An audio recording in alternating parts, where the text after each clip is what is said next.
Есбай тігі. Жұмабай Шаштайұлы. Есбай ең ақыры баламен қатынға бағам қалмадау деп ойлапты.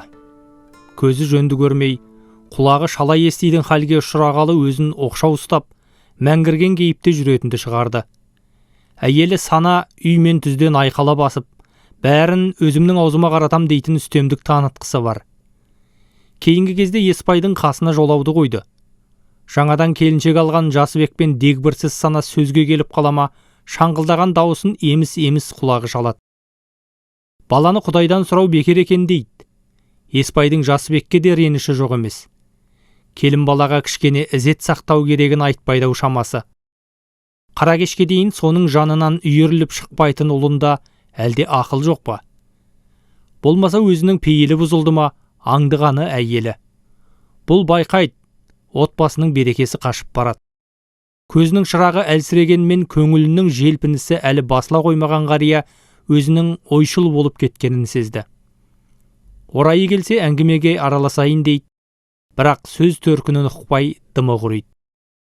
Адаммен адамша сөйлесудің зарын тартқалы өткен күндерінің қадірін жете түсті. Қазіргі Сана онда кергімейтін. Қайсы бірі жадында қалды дейсің? Дәп мына Жақсыбектей әйел жанды болған жоқ әйтеуір. Есбайдың сопақша келген кескінінен уайымның табы білінеді. Шот маңдайының қатпарлары жиырылып, ақ буырыл қаба сақалын тарамдап қойғаннан басқа қимылға бармады. Нұры тая бастаған көздерін сығырайта, сыртты ұзақ шолады. Төтенше шымырлаған түйіршіктер әлсіз жанарын талдырып өтеді. Қара отқан тіршіліктің бүкіл күңгірттігінен жерінгендей теріс қарап бүк түсіп жатады. Тағаты таусылғандай оң жамбасына қарай қайтадан аунап, әдетінше тыстағыларды бажайлайды. Дәуде болса табалдырықта отырған келіні. Ұзақты күнге оның қасынан үйіріліп шықпайтын анау Жасыбек. Немене өзінің қисыны қашып жүр, шажылдап, бажылдап бірдеңені түсіндіреме тегі. Бәргіл типан барау. Осы кезде Сананың саңқылы құлағына келді. Апырау, анау тағы шаптықты ма деп бағжаң етті. Құрғыр кішкене сабыр сақтап, ең құрыса келінге сыр алдырмай тұра тұрса қайтеді. Мұның қабырғасына бататыны шеше болып Сана тиянақ танытпайды, бала болып Жасыбек кішіреймейді. Киіз үйдің жапсарын бағана ортаншы ұлы мылтықбай түртіп кеткен. Тіршіліктен ажырап қалғалы Есбайдың көңілін табуға тырысатын сол. Қарагер дөненді жүйрік болады деп баптап жүр. Есбай бұл баласының осынысына тәубе етеді. Өзі кісіге үйірсек, ал мына Жасыбектің өз-өзінен берекеті қашып, келіннің ыңғайымен болатынына ренжіді. Кереге көзінен баласымен келініне тағы шұқшиды. Жанары талып, басы айналғанмен, аналардың қарасы ағараңдап көрінгенше тесілді. Жасыбек! Даусы қырылдап шықты. А, деді баласы орнынан қозғалмаған күйі. Мұны естімеген Есбай даусын одан сайын өктем шығарды. Не, деді Жасыбек тырысып. Баласының бұл қылығы шамына қатты тиді. Әй, тірімісің? Келсеңші бері. Жасыбек орнынан жол құнып тұрып есіктің көзінен аңтарыла әкесін бейжай шолды. Қарияның кескініндегі кірбіңді аңғарып не айтқысы келетінін шыдамсыздықпен күтті. Не ата, деді қатты дауыстап. Есбай баласын жаңа көргендей ұзақ тесілді. Көзінің қарашықтарына бір қабат тұнып қалған жас бедірейіп қараған сайын жылағалы тұрғандай көрінеді. Жасыбек әкесінің ұсқыны қашқан түрінен сескене. Ата, не айтайын деп едің, деді. Жаңағы пұшайман күйінен аяқ асты арылып ұлына еміне түсті. Балам-ау, осы сенің әйелге келгеніңде иің неге жұмсаға? Жасыбектің аққұба сопақ жүзіне бұрқ етіп қан тепті. Ой, ата, оны қайтес. Қайткенінес Құдай-ау. Тіршіліксіз келіннің жанында отыра берсең, анау шешең екеуің сыйыспайсың. Мен тегі бәріңе бәле боп жабыстым ғой, деді Жасыбек. Есбай ұлының сөзінен амалсыз тосылды. Ісіңкі көзін уқалап Жасыбекке бажайлап қарады. Балам-ау, осы шешең он еркектің есін аударатын-ақ қатын. Қазір ғой мені Құдайдың өстіп қойғаны. Әйелді еркелететін жерде еркелетіп, ұратын жерде ұрып қойған теріс емес. Ата, Сендердің замандарыңмен бұл заман тең емес, деді Жасыбек, керегенің көзінен сыртқа жалтақ-жалтақ қарап. Бұл заманға не болып қалыпты, деді Еспай, енді ісім сенімен болсын дегендей ұлына тіке сұрау қойып. Жасыбек қолын бір-ақ сілтеп сыртқа атып шықты. Еспай оны тоқтатуға ұмтылып бір-екі рет қопаңдап қойды, бірақ дауыстамады. Басын төмен сылқ түсіріп селсоқ отырды. Ол заман мен бұл заман тең емес дейме жаңағы? Ту шіркіннің кемеңгерін-ай, ақылым асып отыр деп айттым екен, жоқ бары сол ма? Әлде басы жерде болғанмен көңіл аспандама. Бір әйелдің бабын таба алмай жүрген жетесіз неме, деді. Әй, шал, деген сананың даусынан басын жұлып алды. Мұның тегін келмегенін сезді. Не? Тасқа иіген сорлау, кергітпейтің да. Анауың бөлініп шығам дейді. Сана шын ақылдасқысы келген сыңайын танытып ақ тұр. Жөнді көрмейтіннен бері кісіге ұзақ тесілетін әдет тауып еді. Осы жолда әйеліне ішіп жеп қарады. Әлсіреген жандарының әлі сұғы бар екенін білет. Сана ойнақшыған көзін амалсыз тайқытып, әпсәтте әйелдік сынық кейіпке көшті. Еспай айлалы Сананың мына сыңайын түсін алмай әлек. Билігінен айырыла бастаған мұның бір септігі тиер деген үмітпен келгенін сезді. Ау, бұл жақсы адам болса, бұдан бұрын қайда жүр? Көптен қатқыл қабақ танытып енді аяқ астынан кішірейсе, мен жазғанды қопаңдап сестене қалады дейді-ау. Еспайдың шырғайы ала бөтен күңіретіп кетті. Бұл бұрқ етіп ашуланғанының белгісі еді. Енді маған не қыл дейсің деп, саңылауында сәулесі жоқ кісіше Санаға немкеттілікпен тіл қатты. Не қылған нес құдай, деп Сана бажылдай жөнелді. Не байға, не балаға жазбаған байғұс басымай. Бүйтіп тірі жүргенше құдай мені неге алмайды. Көр соқыр тас керең боп отырғаны мынау. Қарғайын десем жалғызым, қарғамайын десем жалмауызым анау. Еспай жөнделіп отырды. Баяғыда да осындай бейбақтығы бар еді. Көкбеттеніп кісіге тура шабатын. Үні көп уақыт өшпейтін. Қазірде құрғырдың шырылдап шыққан дауысы құлағына тағылып жетті. 12 мүшесі сау. Көк шыбықтай солқылдаған шағында да мұның сөзі жанын кәдімгідей жаралайтын.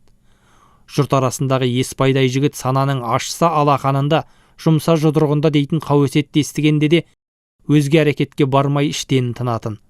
Оның үстіне қалтылдаған кәрі шешесі кей кезде: балам-ау, маңдайға жазғаннан артық ештеме жоқ. Бұл босағаға жақсы ұрғашыны жазбаған. Мен де баяғыда байғұс әкеңнің апшысын қуыратынмын. Бірақ құдай асықпайды дейтін. Әй сорлы шешем-ау. Жалғызыңның жалғанда жалқы екенін ойлап, бала шағалы болып қауымдасып жүрсе екен дегенің ғой. Әйтпесе осы Сананың ақыл тоқтататын уақыты баяғыда болған жоқ па? Еспайдың бойын ашу емес, өкініш билегендей көңілі құлазып, іш дүниесі қаңырап бос қалғандай дел сал күйі үнсіз-түнсіз отырды да қойды. Адам қартайғандықтан емес, кемдіктен жарым көңіл болатынына көзі жетті. Сананың бүгінгі қылығына адам төзетін болып отырма? Еспай ойға қатты кетті. Бұдан былайғы өмірінде осындай күй кешу қиын соғатынын білет. Оған төзсең де төзесің, төзбесең де төзесің. Ажал келіп жанды ұрласа бір сәрі. Еспайдың ойға лайықсыз кесек кескінінен сарабдалдықтың жұрнағы да байқалмайды. Бозарған өңіне күңіреткен қызыл бояу жиі-жиі лап етіп шығады. Құдайым, пенде десең қорғыла көрме, деді де сыртқа құлақ тосты. Сана тыншығанау шамасы жуық арадан үні естілмейді. Күні кеше дүйім ел атын білетін көкпаршы емес пе еді? Қырғыз-қазақ бас қосқан жерде тау-тасқа, өр ылдиға қарамай құйындатып шабатын. Бұлайғы жұрт мұның оспадарлығына бірде таңырқаса, бірде ашуланушы еді. Бірақ жеме-жемге келгенде бетіне ешкім қарсы келіп, мынауың жөн емес деп айта алмайтын. Анау әлгі қолына су құюға жарамайтын Тойшыбай ғана құрдастығын пайдаланып, ойындағысын ірікпейтін. Әй дию пері, қашанғы көкпардың қызығын бір өзің көресің. Өзіңнен кейінгі жастар сапсиған сақалыңды сыйлайды. Әйтпесе бәрі жабылса туталақайыңды шығармай ма дейді. Сөзі шымбайына батқан соң Тойшыбайды қалжыңдағансып, ат үстінде жолқылап ит әлегін шығаратын. Қызарақтаған Тойшыбай тағы да тыныш тұрмай: ата сақалың аузыңа бітсе де ақыл кірмеген дүлейсің ғой бір дейтін. Сол Тойшыбай қазір жетілді. Балалары осы колхозды тіреп тұр. ат басын арнайы бұрып, мұның хал жағдайын білген емес. Қатары ғой, ит те болса аңсайды. Оның есіктегі басын төрге сүйреген балалары. Мына шірік неменің айбыны болса, сол Тойшыбай сияқтылар өсетін бет. Жаманды жақсылы Еспай деген аты бар. Ой дегеннің түбі жоқ. Шілденің ыстығында осылай омалып жатуы тұла бойын ұйытып тастаған ба, меңірейген күйі сұлық отыр. Қой кішкене сергіп, бой жазбасам болмас деп орнынан сүйретіле тұрып сыртқа шықты. Інінен күнге қыздырынуға шығатын кәдімгі жылан. Біраздан кейін қайта сып беріп кіріп кетеді. Ой, қайран көзел-ай, деді күйбеңдеп жүрген Сана. Сананың сөзін сол қалпында естіген Еспай, құрғыр құлағымның бұдан да тас керең болып қалғаны жақсы еді, деді. Біраз аңырап барып, шиыршық ата әйелінің жанына жетіп барды. Санада Еспайдың тосын әрекетінен сезік алғандай ожырая қарап шаптыға жөнелді. Ойбай, кәрі жының ба баяғы? Оныңнан ешкім қорықпайды сенің. Осы күнге дейін қоқаңдағаныңда жетеді. Құдайда көз жоқ деймісің? Мына қор болып отырғаның менің назам емей кімнің назасы? Селтие қалған Еспай сөз киесі қайсымыз тұрады екен осы деп ойлады. Ашаң жүзі қуаң тартқан Сана қос бүйірін таянып алыпты. Түйдек сөйлейтін кезі осау шамасы. Бұл баяғыда пенделік осалдық болса, Сананың бойынан анық көретін. Қазірде бір нәрсеге таңырқағандай жаңағы күйінен аумаған қалпы тұр. Әйелінің жақ-жаппай сөйлеп жатқанын білді. Оның сөзін естігісі келіп ындыны құрып тұрған жоқ. Кесірткелік шамам қалмады дейсің бе, балалардан ұятау. Өзінше қадірлі басының бағасы кетіпті. Көп жыл отасқан мынаның сыйқы былай болса, өзгеге не жорық, деді назаланған Еспай. Жалғыз оқпен жайратса шіркін, кімнен таптың дер едің? Еспай баяғы саушылықтағысындай оң жағына жалт бұрылып, әй, мылтықпай деп айғай салды. Ау ата, деп сары бала ентелеп жүріп келді. Қарагерді ертте, өмілдірігін сал, тартпасын мықтап тарт. Керек жырақ әбзелді о бастан түгел ұстайтын ол бір жаққа жүрсақ жасанып шығатын. Ілезде олы көлденең тосқан қарагерге қонжия қонып, бір ауыз тіл қатпай төсті бетке алып жүріп кетті. Еспай жаңағы ауыр әңгімеден кейін өзіне өзі көп уақыт келе алмады. Бұл бейбаққа не жазып едім сонша? Адам пейілінен көрмейді екен-ау. Бар бәле өзінде жатпаушы ме еді? Айыбым жетім балаға, жесір қатынға көмектескенім бе? Қазір олардан не зиян көріп жүр? Сондағы менің бергенім әлденеше рет қайтпады ма? Сара ұрынарға қара таппағанда, қой мойыңмен әлпишаның қайыпштың үйіне кіріп ал деп бұлданатын. Сөз осымен бітсе бір сәрі, зарлап қақсап миын аударатын. Сонда Еспай ашуына ерік беріп көтеріліп көрген емес. Әй, бір күні шегінен шықтау. Жеттенді, тура өлесің, деді гүжілдеп. Саған мұндай күш қайдан біте қалды? Ненің желігі, деп Сана өршеленіп шыға келді. Қол аяғыңды матап суға лақтырмасам ба, қарап тұр. Құтыла алмай жүрсің білем. Сендей дүлейдің қолынан өлгенімше өз аяғыммен кетіп тірі жүрейін. Көзіңе қашан қалбастыдай көрінбекпін. Еспай күйіп кетті. Бойын ессіз ашу биледі. Әуелі сөйлей алмай қимыл әрекетсіз отырды. Анасын қолына сыйғызбай тендіретіп жіберген анау, нақақтан жанын жаралап отырғаны мынау. Сонда да мұныкі жөн. Әй, саған зауал бар ма жоқ па, деді Еспай атып тұрып. Күйеуінің зәрлі шыққан даусынан тосылып состия қалған Сана сәл шегіншектеп. Жә, деді. Сананың жә деуінде әйелдік базыналық пен өтімділік жоқ еді. Сенікі не желіктейтін таңырқаушылық пен тосырқаушылықты сезген Еспай. Қазір деп өзіне өзі сөйлегендей сыртқа шығып, қолдан есілген қыл арқанды үйге алып қайта кірді. Қолдан есілген шумақталған арқанды шиыры лақтырып жазды да, екі қабаттап бір ұшын тас қып түйді.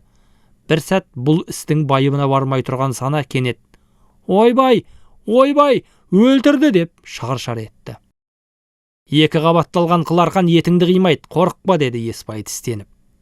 Сананың жандармен қарсылығына қарамастан, қолынан шап беріп ұстап, шиыра сілкіп, төрге ұзыннан сұлатып түсірді. Бұлқына арпалысқан әйелін ары-бері аунатып, жіптің бір ұшын ілмекке кіргізіп, күшпен қатты тартты да шанды борады. Сананың денесі әуелі шоршып барып былық-сылық етіп тынды. Соғыстан әкелген дорбасынан бір шым темекіні тілдей қағазға салып ұзақ отырды. Түтінін үсті-үстіне будақтатып арагідік көз қиығын әйеліне тастайды.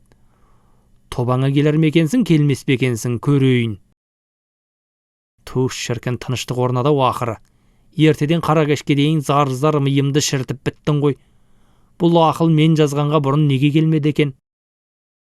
Бір кезде сананың үсті-үстіне ыршып шыққан жасы екі самайынан төмен саулады. Шырайлы өңі қуара қалған ол қиналған сыңайын байқатпайды. Еспай тек тәкаппар көз қиығын қадап өтті.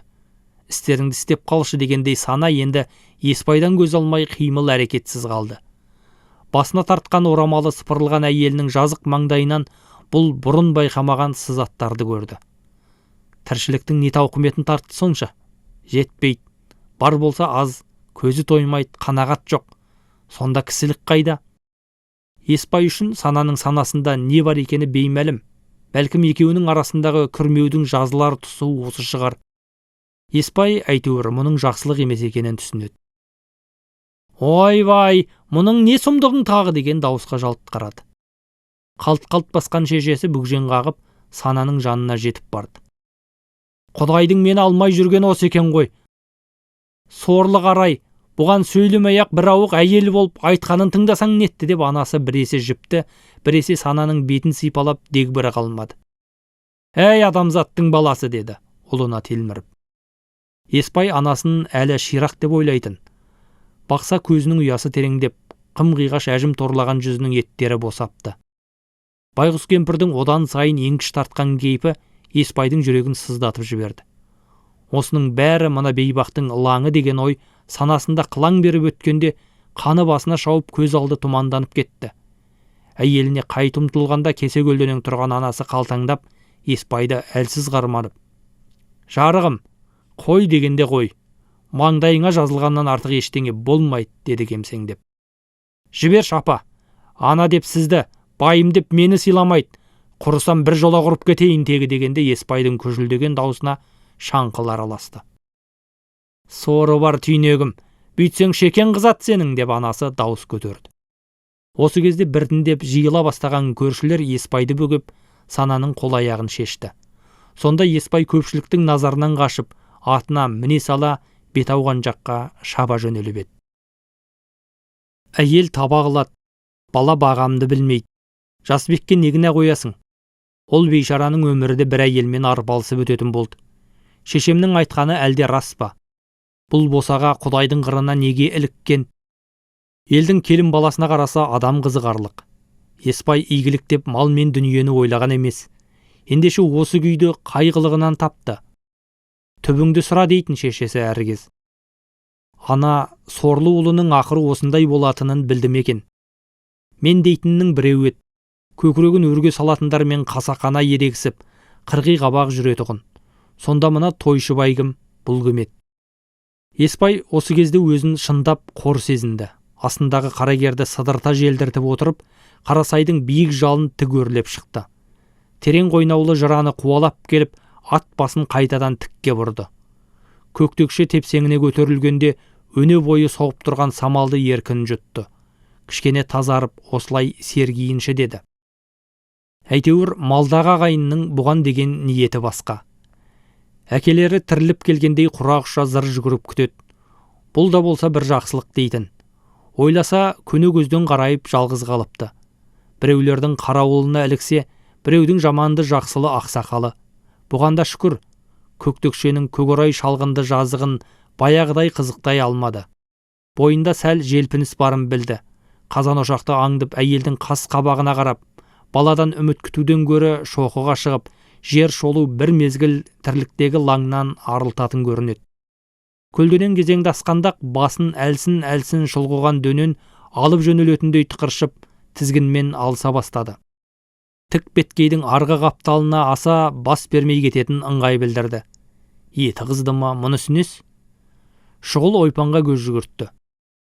Бірдеңелердің мол қарасы ма, желге жапырылған шалғын күн көзінен ақшағылданып көрінді ме, жанарын бұлдыратып жіберді. Кенет адамдардың топырлаған үлкен шоғырын байқады. Қарайғандардың біртіндеп ұзарып, бөлініп шыққан бір тобы бір жола арқауын үзгендей көрінді.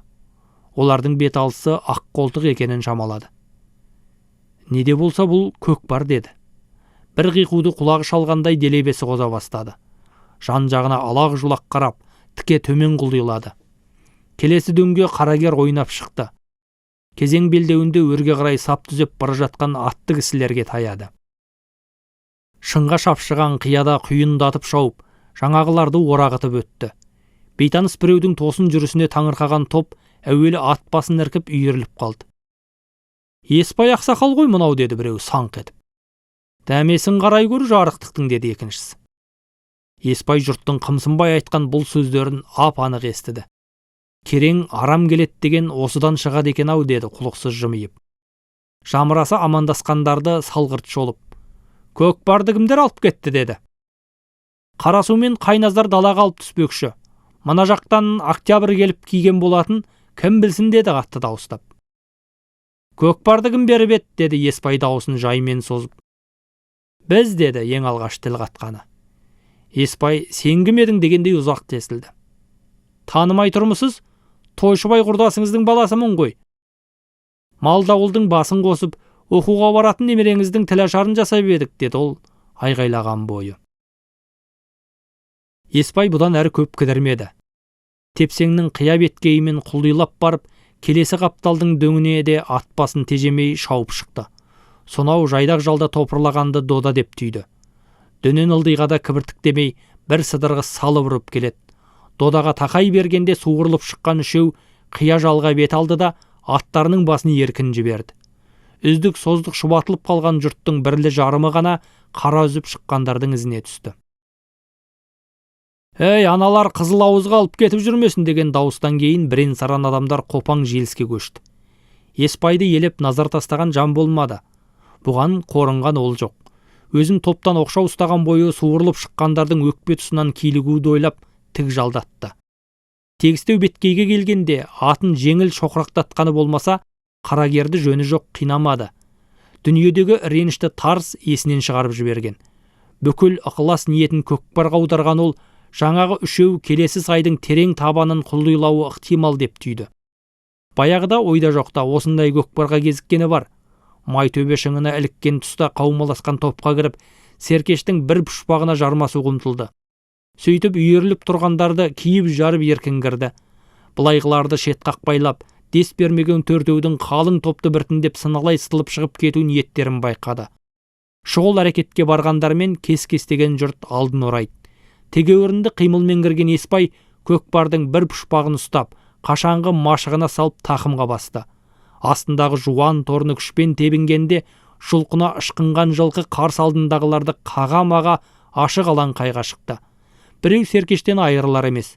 Қиқулап шапқылаған жұрт енді тіке жармаспай, мына екеуінің арпалысын тамашалағандай қаумалай қалды. Жаңағыға тағы біреу қосылды. Сәл кешіксе тақымынан жұлып әкететінін сезді. Еспай тәуекелге басып, ат басын шұғыл тіке бұрып, сүйрей жөнелді. Дүркіреген топ мына бір бейтаныстың оқыс қимылынан шошынғандай үйіріліп тұр. Ылдый болса да тізгін тартпай Еспай шұғыл шабысқа көшті. Қанша уақыт өткенін білмейді. Қосам жарласқан екеу қолдарын кілт үзіп, жайларына кеткендеріне бұл шын таңырқады. Оның үстіне біреуінің «Қайда барам дейсің, өлгің келмесе» дегенін ап-анық естіді. Еспай атқа жабыса отырған қалпы үст-үстіне тебіне құйын пері болып шауып келеді. Салбыраған алдыңғы екі сирақты тізгін тартпастан алдына жиып үлгерген. Кенет қарсы алдында көлденең шөккен жал-жал шұбатылған қожыр жартастарды көргенде көз жанары шарасынан шыға жаздап үрей ұшқан. Тізгінді тартсақ, ат екпінін тежей алмай құрдымға ұшып кететіні кәміл еді. Қас пен көздің арасында тәуекел деген бір-ақ сөз айтты. Көзін тарс жұмып алып, тізгінді еркіне қоя бере салды. Торы қол аяғын бауырына жиып үлгерді шамасы, бір түрлі ширақ секіргенін сезген. Жерге дік ете түскенде барып көзін жүрексіне ашты. Аспанда біраз қалықтап тұрғанын шала-пұла білді. Ат тағы тіке алып жөнелді. Қанатты жануарым дегенде Еспайдың көзіне еріксіз жас іркілді. Осы кезде ойпаңдағы үй орнындай тоғаннан торы тағы қарғыды. Жылқыкеш жылқыда өз бағының жүріп тұрғанын біледі-ау жарықтық, деді Еспай. Сол заманның басынан тайғанын баяғыдақ білген.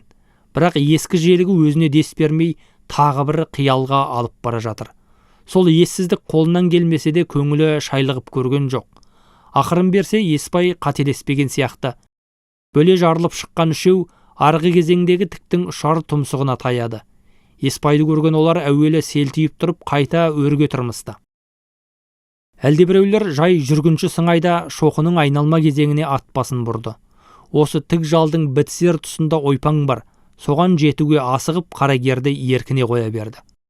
Осылай орағыта шауып тұйыққа тақағандақ өрде тұрмысып келе жатқан жаңағы үшеуге қарсы жолықты. Барған сайын екі ара қысқара түсті. Көкпарды орта қалған аналар тіпті жайбарақат. Алдарынан орап келіп тосып тұрған Еспайды кісі де билер емес. Жайшылықтағыдай әңгіме базарын құрып қарқ-қарқ күлеме, Еспай қанша құлағын түріп тыңдағанымен сөздерін түсіне алмай дал болды. Көзі жөнді көрмей, құлағы шала естіп қалғалы осындай мәңгірген кейпін жұрт мүсіркейтін сияқты сезілетін. Мыналарда сөйтпесе қайтсын, шиырығып алды. Ұясы тереңдеген қой көзінен бір тірі ұшқын жылтырайды. Шот маңдайының әжім қатпарлары жиырыла түсіп, ұсқыны қашқан нобайымен аналардың көзіне қораш көрініп тұрғанын білді. Қапелімде мыналардың Қайназардағы шешен жігіттер екенін байқады. Бір қора қазақ жігіттерінен жарылып шыққан бұлардың есіретін жөні де бар. Кенет Еспайға бір өр, бір ылдый ойқы-шойқы жердің киесі бардай көрінді. Қапысын тауып шұғыл қимылға бару керек деді. Шарт бүктелген қамшысын аузына тістеп алуға бір оқталды да дереу тыйылды. Аналар Еспайды жолай өтпекші болып еңісті қиғаштап барады. Қарагерді бір-екі дүркін қамшымен осып-осып, есік пен төрдей жерге ойқастап барып кілт тоқтады. Уа қарасай әруақ, сақалымның ағында өлерімнің шағында бір іске барғалы тұрмын, жебей көр деді. Көзінен ытып-ытып шыққан жасын елеместен жаңағылардың соңынан құйындатып шапты. Жазылмаған жұптың шетін бөліп жаруды көздеген бұған аналар дес бермей бір қапталға жалт бұрылды. Енді Еспай жүйткіліп өтіп барып, жігіттердің алдын кес-кестейтін оңтайлы тұсқа келдім деп шамалағанда шұғыл тоқтады. Әйтеуір қапталдасып үлгеріпті. Киіп жарып кіруге жібермейтінін сезген бұл енді қайшы келуді ұйғарды. Аналарды бұлт беріп шығып кетуге келтіртпей, алдарынан кесе көлденең тұрып, ортадағының тақымындағы көкпарға жылдам ұмсынды. Үзеңгіліктен жоғары қылтиып шыққан сергештің алдыңғы сирағына қолы ілікті. Ары-бері жұлқып көрді, қозғалмады. Мына жазған өзінің тақымының мықтылығына сенеді екен деп түйді. Қалған екеуі бұл шалдың не қауқары бар көрелік дегендей жіктерін кәдімгідей ажыратып, аңдысын бағып қана тұр. Еспай тартысатын жағдайға енді келгенін сезді. Өзін ортаға алып, тапжылдырмай сайқымазақ етіп кетуі ықтимал. Дәмесі алдыңғы жақта ғана деген сыңай танытып біраз жұлқыласып бақты. Бір-біріне тағаса бергенде тақымға салбырата басылған серкештің жонынан теуіп өтіп, еңкейіп барып артқы сирақты іліп алды. Бұл қимылды күтпеген жігіт көкпардың тақымынан сусып шығып кеткенін сезбеді. Еспай серкешті тақымына салуға сықпай, шұғыл жұлқып, атының бүйірінен қатты түртті. Көз шарасы жанарына сыймай қарагер атылып кеткенде көкпардың алдыңғы сирағы ғана ананың қолында қалды. Еспай аударылып түсе жаздап барып жөнделді. Қол созым жерде қаумаласа қалған жаңағылар мұның адымын ұзартпай алдын орауға тырысып жүр. Құлдилаған тік қабақты тура бетке алып шауып келе жатып, астындағы атының дес бермей кеткенінен секем алса да, тізгінді іркуге шамасы келмеді. Кенет тұла бойын мақтаныш тәрізді бір нәрсе кернеп, делебесі қозып, қиқулай бастады. Қарауыл шоқының қия жалынан еңістеген бойы бағанағы өзі шыққан пышақтың қырындай шаншылған тікке құлдилап сорғалады. Ат екпінін тежей алмай, арагідік құйрығымен шөмие шөге жаздағаны болмаса, әзірге бағдарынан жаңылмай кідіріссіз батыл сырғады. Еспайдың қиқуынан елірген қарагер одан сайын шабысын үдете түсті.